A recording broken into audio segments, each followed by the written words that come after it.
You know, I part of my profession, a living, is to give poetry readings, and I live in fear when I give them because it's happened more than once. Is if I trip up on a word, I try to write so that I can pronounce most of the words that I use, and every now and then it's necessary to use one that gives me difficulty.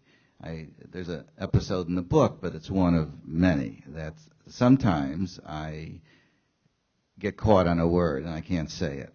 And instead of just doing the obvious thing, which is skip it and go to the next one, I can't. I've had a number of occasions where I get stuck and I disconnect. My brain goes blank. I lose any conscious ability to move. Now, maybe it's only a few moments in my mind. It's, a century. But a couple of times it's noticeable, so people afterwards will ask me what's happened. I mean, like, why didn't you just... I remember one organization, one person, head of an organization, and came up and said, does that happen to you often? And I lied and said, no. But it's really interesting. Now I know what that is. It's word retrieval. Right? Even though I've written a word, it's there on the page, I can't, and then when I come upon the word, I can't remember how to pronounce it. And the tricks I use when I'm writing, I can't do in front of people. So there's all these different things that aren't so scary anymore. If I screw up, I screw up. And it really does make a difference knowing why.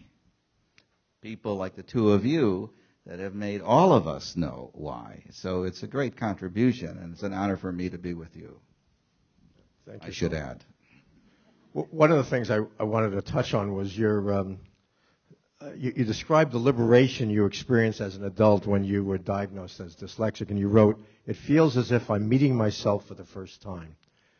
Well, what important thing did you learn about yourself? Who were you meeting in contrast to the person who was the old you? Well, it's this sense of, I was actually never diagnosed. It was when my son was diagnosed that I realized that every single symptom was mine, and I discussed it with the neuropsychologist, and we went over it, and clearly this didn't seem necessary to go through the whole actual rigmarole. And I think it's just this understanding of who I was. It's a very good question. I found myself, while reading that, getting very emotional with certain things that when I prepared, I didn't. And where does all this emotion come from? And also, I'm a professional reader. I don't let that happen. And I didn't let it happen. I controlled it. But I was like, where does these pools, these reservoirs of feeling come from?